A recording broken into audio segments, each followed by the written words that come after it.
श्रोताओं नमस्कार। समसामयिक विषयों पर आधारित हमारे साप्ताहिक कार्यक्रम बातों बातों में के आज के अंक के साथ मैं विकल्प शुक्ला।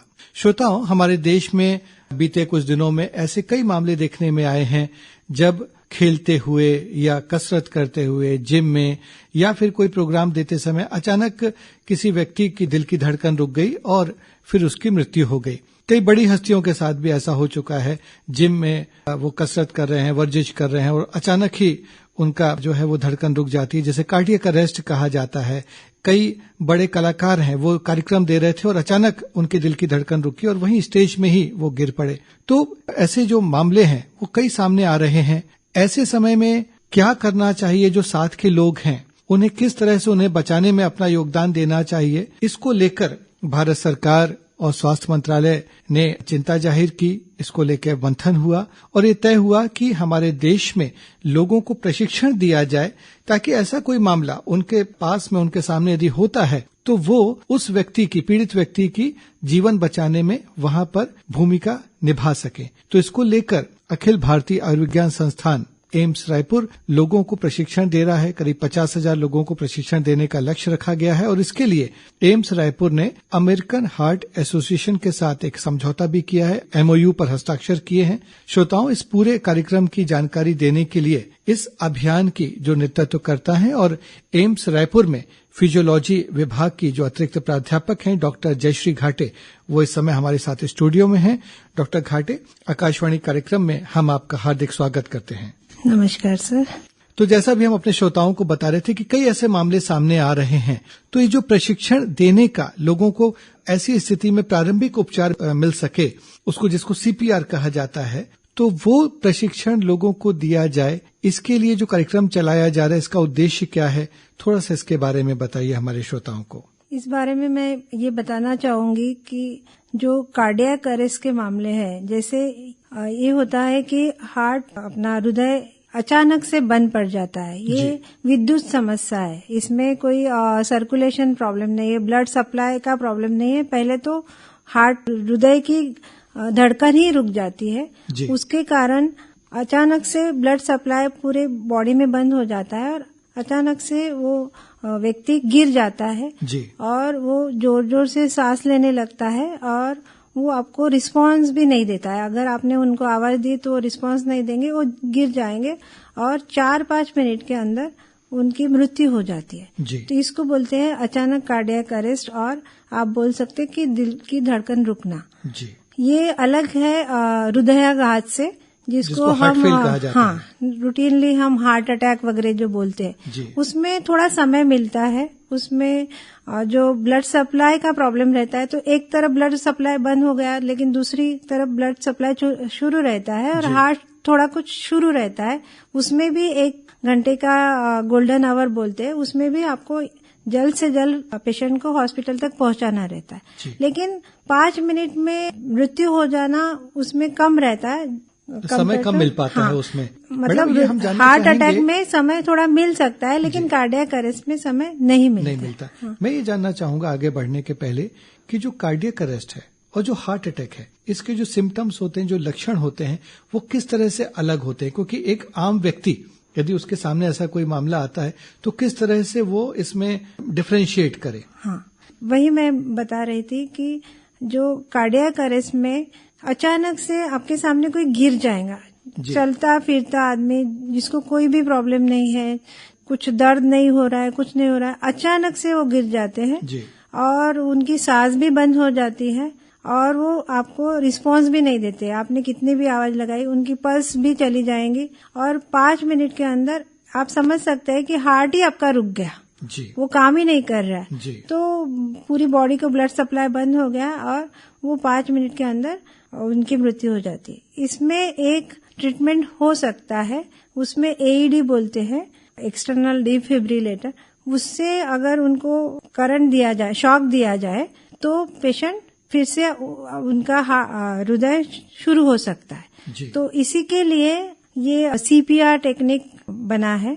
सीपीआर टेक्निक में रहता है जो रूटीनली बेसिक सीपीआर जो हम लोग बोलते हैं, उसमें सांस देना रहता है और हाथ से हृदय को कॉम्प्रेशन देना है, दबाना है एक खास गति में। हाँ, एक खास गति में। तो उससे क्या होता है कि पेशेंट को ब्लड सप्लाई मिल जाता है और जब तक आपके पास में एम्बुलेंस ना पहुंच जाए तब तक आप उनको जीवित रख सकते हैं। जी। तो ये सीपीआर पहले क्या था कि सारे मेडिकल प्रोफेशनल, नर्सिंग स्टाफ सबको सीपीआर सिखाया जाता था। उसमें सांस लेना और कॉम्प्रेशन देना, चेस्ट कॉम्प्रेशन देना, ये दोनों चीजें रहती थी। जी। लेकिन 2008 से अमेरिकन हार्ट एसोसिएशन ने नया इसमें शुरू किया कि ज्यादा से ज्यादा लोगों को अगर मालूम रहे कि सीपीआर क्या है और उनको इजी बनाया जाए, उसको इजी बनाया जाए, ताकि जो लोग बाहर कहीं पे भी हॉस्पिटल के बाहर है उनको तो हेल्प नहीं मिल पाएंगी, तो उनको तो वहां के जो लोग, सामान्य लोग जो है वही हेल्प कर पाएंगे।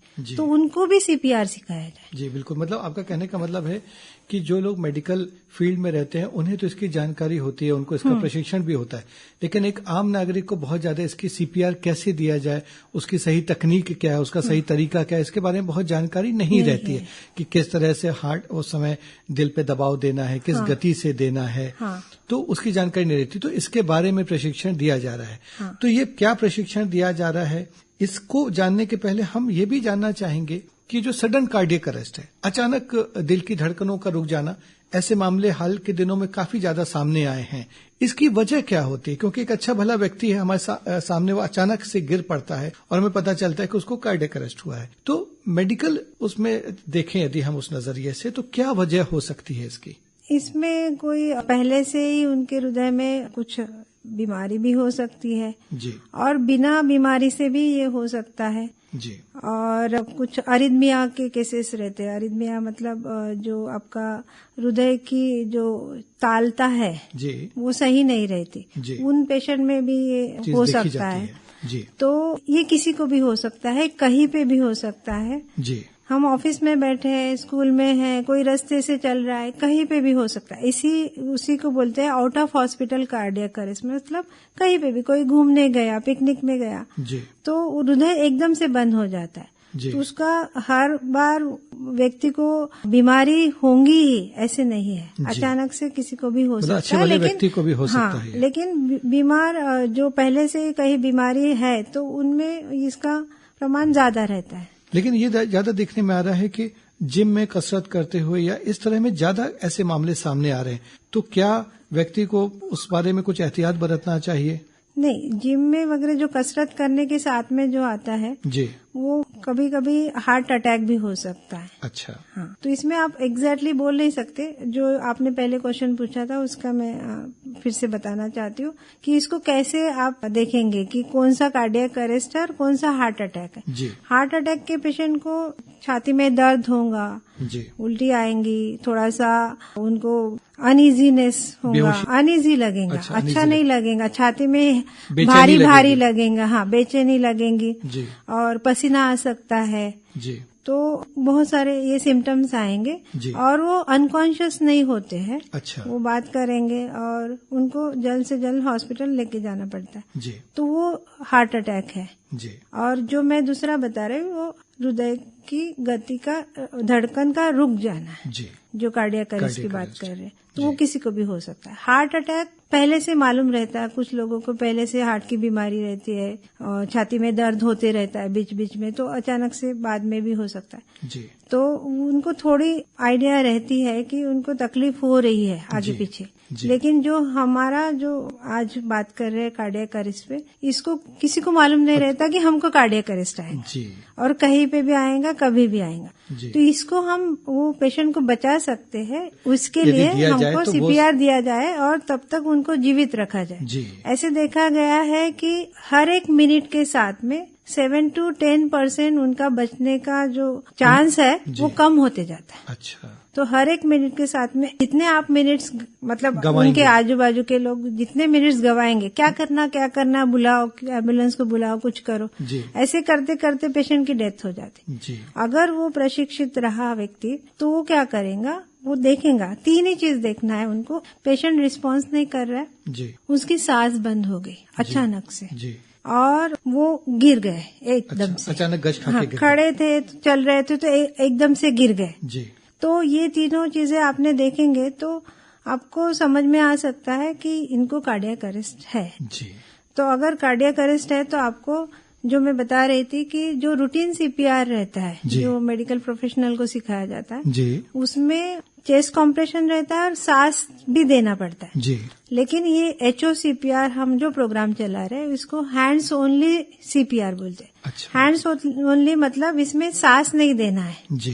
पेशेंट को सांस नहीं देना है। उसमें अचानक से गिर गया है पेशेंट तो उसके बॉडी में उतना ऑक्सीजन है जी। आपको अभी फिलहाल सांस देने की जरूरत नहीं है, ऑक्सीजन देने की जरूरत नहीं, उनको सिर्फ आप चेस्ट कॉम्प्रेशन दीजिए। ये जो एम्स रायपुर ने अमेरिकन हार्ट एसोसिएशन के साथ जो एमओयू किया है तो ये एसोसिएशन एम्स को किस तरह से अपनी सहायता प्रदान करेगा, उसकी क्या भूमिका होगी इस पूरे कार्यक्रम में? एसोसिएशन ने हमको 245 मैनिकिन्स हमको दिए हैं जी। उसको लो फिडिलिटी मैनिकिन्स बोलते हैं। छोटा मतलब चेस्ट वाला एरिया और फेस इतना ही रहता है मैनिकिन्स का जी। और उसमें हम लोगों को सीपीआर करना सिखाते हैं। उसमें एक आवाज आती है जैसे हम करते हैं तो उससे पता चलता है कि सही ढंग से कर रहे कि नहीं। अच्छा। क्योंकि सीपीआर करना इतना इजी नहीं, उसमें आपको फिजिकल स्ट्रेंथ लगता है जी। और उतना ही वो सही ढंग से होना चाहिए। 5 सेंटीमीटर उसका डेप्थ तक आपको कॉम्प्रेशन देना है और उसका जो रेट है 100 से 120 1 मिनट में चेस्ट कॉम्प्रेशन देना है। तो ये मैं ऐसे आपको बोल रही हूँ तो आप कर नहीं पाएंगे जी। आपको प्रॉपरली वो मैनिकिन पे सिखाना पड़ेगा। अच्छा। तो इसीलिए हमको अमेरिकन हार्ट एसोसिएशन ने 245 मैनिकिन्स दिए तो हम एक साथ में 100-200 लोगों का भी प्रशिक्षण कर सकते। हम ये जानना चाहेंगे मैडम कि इसमें कितने लोगों को छत्तीसगढ़ में प्रशिक्षण देने का आपने लक्ष्य रखा है इस कार्यक्रम के तहत, क्योंकि आप इसको लीड कर रही हैं, और किस वर्ग के लोगों को प्रशिक्षण दिया जाएगा, एनसीसी एनएसएस कैडेट्स को या और किस तरह के लोगों को इसमें प्रशिक्षण दिया जाएगा? हमारा लक्ष्य है 50,000। फिलहाल हमने रायपुर और दुर्ग डिस्ट्रिक्ट को फोकस किया है और इसमें हमको पहले मास्टर ट्रेनर्स तैयार करने तो हमने नियर अबाउट 100-150 मास्टर ट्रेनर्स हमारे बन गए हैं और इसमें अभी तक 4,000 लोगों का प्रशिक्षण हमने करवा लिया है। इसमें हमारा मेन उद्देश्य है कि ज्यादा से ज्यादा जो हमारा यूथ है उसको हमको ट्रेन करना है। तो उसमें कॉलेजेस और स्कूल्स के 11वीं 12वीं के बच्चे इनको हम ट्रेनिंग दे रहे हैं। तो अभी तक हमने पंडित रविशंकर यूनिवर्सिटी से भी बात करके एनएसएस के 50 स्टूडेंट्स को हमने मास्टर ट्रेनर का ट्रेनिंग दिया है जी। इस प्रोग्राम में हमारा एक प्रोग्राम कोऑर्डिनेटर भी है तो सारा देख रहे हैं। अभी इसमें आइडेंटिफाई कैसे करते हैं कि किनको ट्रेनिंग दिया जाना है? क्या आप एप्लीकेशंस बुलवाते हैं या किस तरह से ये आप लिस्ट तैयार करते हैं कि हाँ भाई इन लोगों को हमें ट्रेनिंग देनी है? नहीं, ये ट्रेनिंग सबके लिए है जी। सारे कम्युनिटी मेंबर्स ने इसको ट्रेनिंग लेना है जी। और ये 15 साल के ऊपर के लोगों को ट्रेनिंग। मान लीजिए कोई अपार्टमेंट है, सोसाइटी है, वहाँ के लोग लेना चाहते हैं तो किस तरह से अप्लाई करें, वो कैसे संपर्क करें? यदि कोई इस प्रोग्राम में सहभागी होना चाहता है तो आप इस नंबर पे फोन कर सकते हैं 8518881715। आप जैसे बात करेंगे तो हम आपके यहाँ पे ऑर्गेनाइज कर सकते हैं प्रोग्राम। और मैं सबको बोलना चाहती हूँ कि ज्यादा से ज्यादा लोग इस प्रोग्राम में सहभागी हो ताकि हमारा एक जीवन रक्षक राष्ट्र बने, जिसको वही हमारा प्रोग्राम है to build a nation of life saver. इसमें एक है कि चेन वाला, जैसे कुछ हम लोगों ने मास्टर ट्रेनर तैयार किए तो वो दूसरे लोगों को ट्रेनिंग देंगे जी। वो दूसरे लोगों को ट्रेनिंग देंगे जी। जो अच्छे से कर पा रहे हैं। तो इसके लिए अभी कितने आपने स्टाफ को तैनात किया हुआ है जो ट्रेनिंग दे रहे हैं? एक्चुअली हमारी एक कमेटी बनी है, हमारे अधिष्ठाता है डॉक्टर आलोक चंद्र अग्रवाल, उनके नेतृत्व में कमेटी बनी है 26 फैकल्टी मेंबर्स की कमेटी है जी। और इसमें हम लोग सब मिलके तैयार करते हैं प्रोग्राम, और ऐसे करके हम लोग सब मिलके ये प्रोग्राम चला रहे हैं। इसमें जो लोगों को आप ट्रेनिंग देते हैं और जिन्होंने आपको लगा कि हाँ इन्होंने अच्छे ढंग से ट्रेनिंग ले ली है, तो क्या उनको कोई सर्टिफिकेट वगैरह प्रमाण पत्र भी दिया जाता है? हाँ, उनको एम्स रायपुर और AHA द्वारा एक प्रमाण पत्र बना है, उसमें दोनों का लोगो है, वो वाला प्रमाण पत्र दिया जाता है। मोस्टली डिजिटल दे रहे हैं। अभी आपने कहा कि जैसे रायपुर और दुर्ग को भी आपने फोकस किया है, 2 जिलों को 50,000 लोगों को देने का लक्ष्य है, तो छत्तीसगढ़ में जो बाकी जिले हैं वहां भी इस कार्यक्रम का विस्तार करेंगे ना? हाँ, तो हमारा ये अभी लक्ष्य अप्रैल तक का है जी। तो अगले प्रोग्राम में हम बाकी जिलों को भी मतलब इसके बाद जो आप दूसरा चरण होगा उसमें छत्तीसगढ़ के बाकी जिलों को भी कवर करेंगे। बहुत बहुत धन्यवाद डॉक्टर जयश्री घाटे, आपने महत्वपूर्ण जानकारी दी और ये वाकई एक बहुत अच्छा काम है। यदि लोगों को प्रशिक्षण मिल जाए तो हम कई लोगों की जान इस तरह से बचा सकते हैं। इस कार्यक्रम में आप आए, हम आपका हार्दिक आभार व्यक्त करते हैं। Thank you. तो श्रोताओं, इसी के साथ समसामयिक विषयों पर आधारित हमारा साप्ताहिक कार्यक्रम बातों बातों में काज का यह अंक संपन्न होता है। अगले हफ्ते एक नए विषय के साथ हम फिर हाजिर होंगे। अब हम आपसे विदा लेते हैं। नमस्कार।